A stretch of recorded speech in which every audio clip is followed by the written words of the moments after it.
Holly Farm buildings build agricultural farm buildings, however they do other commercial buildings too. All of our buildings are bespoke buildings and they are designed in-house by our senior draftsmen, moved to our workshop for welding and fabrication, and then it's taken to site for erection and completion. We employ 30 staff, and within the 30 staff we've got 3 employees on apprenticeship schemes.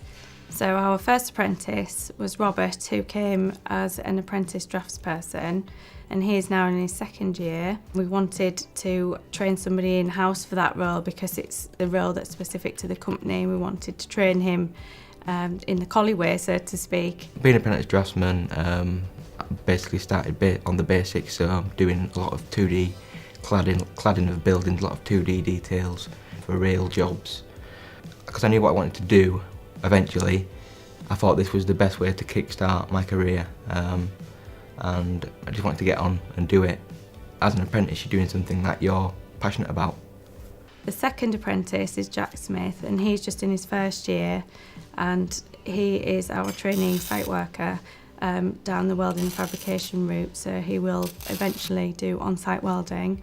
I'm doing an apprenticeship in welding and fabrication. At the moment I'm working on site, making buildings like this one behind me. My apprenticeship also involves me working in the workshop, welding. When I left school I was unsure what I wanted to do because I had quite a lot of options. I made the decision to be an apprentice. I would recommend an apprenticeship because you get to learn all the skills of the job whilst you're young, and it makes you more of an independent person. And the third person is myself, and I'm doing a HR apprenticeship to develop and upskill myself. Myself and the directors are strong advocates for apprenticeships because we understand that staying in education, as in A-levels, is not for everybody. It's not all about manual work. As I'm an example of that, it can be more of a professional development as well. For any organisation, they've got a good choice of what apprenticeship they can use for different staff, be it new or existing.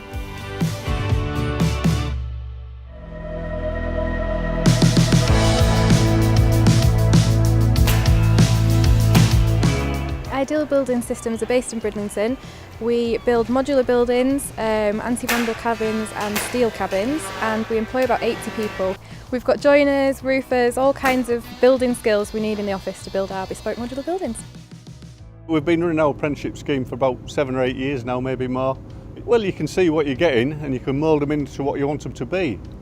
You know, it's really a no-brainer because you get the lads in, you can get them to do exactly what you want them to do. Seeing to progress it's something I really enjoy. Well, I had a job I was working in before and just decided it wasn't really for me, and had a look at the college prospectus and everything, see what I was interested in. And once I saw the joinery course, I thought that's really interesting, and decided that it would be better to be learning on the job. At East Riding College, all the tutors are great, they're just really supportive. They put things in a way it's really easy to understand. You get paid being an apprentice, whereas at college you don't necessarily, and it helps getting paid because you can pay for your travel, your food, accommodation, anything along them lines. It's good, it's enjoyable, because when you're at work there's not a huge amount of pressure, because they know you're learning, everyone treats you with the same respect as they do everyone else, but they know that you're learning, so there's some leeway for you to get used to everything. You've not just come fresh out of college and expected to know exactly what you're doing. It's definitely a route that I'd recommend. It's a great way to learn and progress in a job that you want to do at the same time. Some of the myths that people have about apprenticeship I think is wrong. Any young person listening or watching this should come and try it, come and talk to us, talk it through, and then try it, and then you have an opinion, form your own opinion. Having the apprentices is really good for the business and for the future-proofing of the company. They bring their own new ideas and innovations, and it's really good to have them on board and hopefully stay with us for a long time.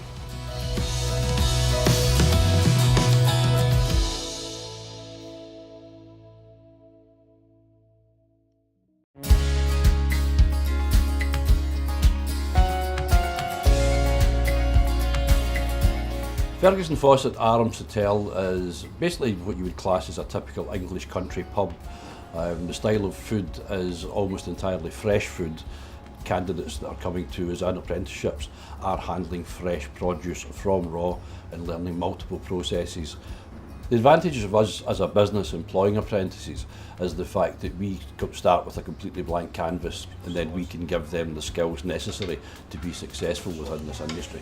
I think probably the most dominant misconception is the fact that apprentices are cheap labour and maltreated basically, and certainly as far as we're concerned that is completely untrue and unfounded. I think for a youngster to come into an apprenticeship scheme is a fantastic move, an absolutely fantastic move for them, and it brings benefits across the board. They're out, they're in the industry, they're learning things, they're getting a pay for it. It's a win-win-win situation all round.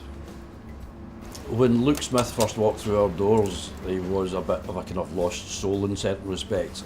Rabbit in the headlights, wide-eyed, boggled, couldn't believe what he was getting into. But with relevant guidance and tuition, he has progressed leaps and bounds to the point now that Luke's been with us for I think about 3 years now. And provided he continues to put in the dedication and the desire, the sky's the limit for Luke. And there must be thousands more like Luke out there waiting to be discovered. Get on an apprenticeship scheme, folks.